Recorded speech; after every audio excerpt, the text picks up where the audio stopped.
Ayan guys, tayo ay nagpunta rito dahil may sinamahan tayo dito sa SM Dasma para kumuha ng passport.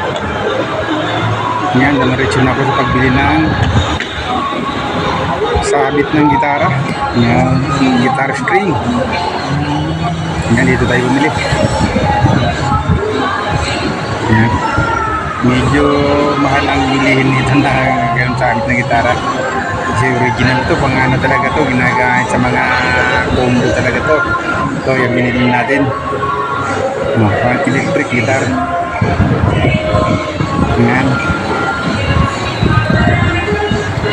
Medyo makamana yung ating sabit, medyo mayroon na siyang kalawang. Pagka pati yung tutugtog nito ay kalawangin. May kalawang din yung sabit. Kaya papantan natin yung ating sabit. Yan. Yung bilihan dito, sunod-sunod yung mga bilihan dito. Ano? Bilihan. Ang daming bilihan dito. Yan. Dito kami namimili ng microphone. Ang nagamit sa mga sa banda. Kasi yung mga sinasamahan ko dito ay mga tumutugtog at kumakanta rin sa simbahan. Kaya dito ko yan dinadala. Ayan, no? Ayan siya. Dami dito. Ayan, dahil babalik na doon sa may DPay. Balik tayo doon. Abangan natin yung ating sinamahan dito. Ayan. Yung malaylay ng kaunti ang ating lalakarin. Ayan. Ano naman, chowking naman dito. Ayan.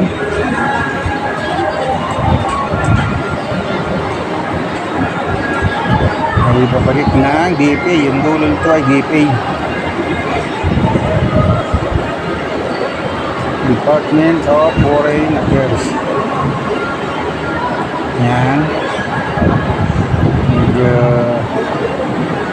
naglepat, dulo pa.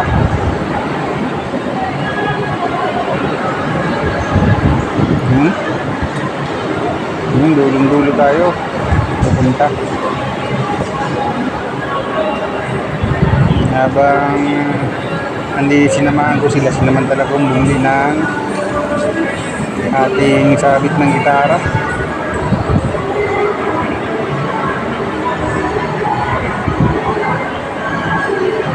Pagka mamahalin ng bibili mo, talagang medyo paghalaan naman ang pera talaga.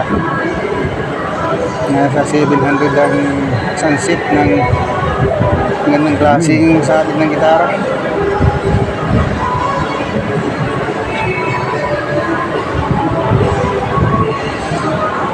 Ayan.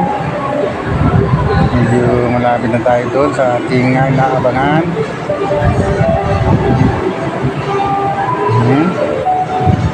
Medyo nung pagdating natin dito ay pumasok na sila doon sa loob. Wala pang kalahating oras, nakalabas na agad. Ayan.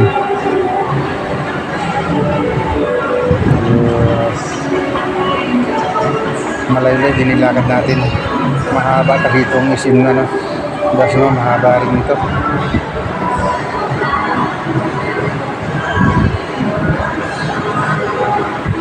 No, sabi nagiti ampukan na tao doon.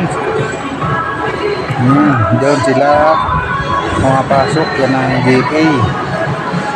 Mamaya isusum natin yan. Ayan.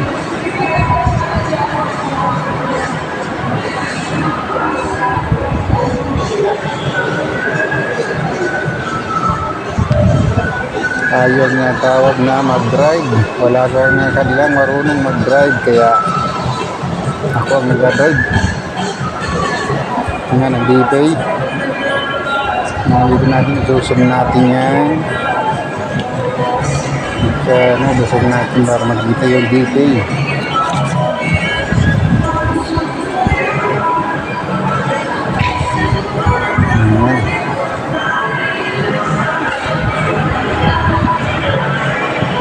Yan o. Yan ang D-Pay. Guys.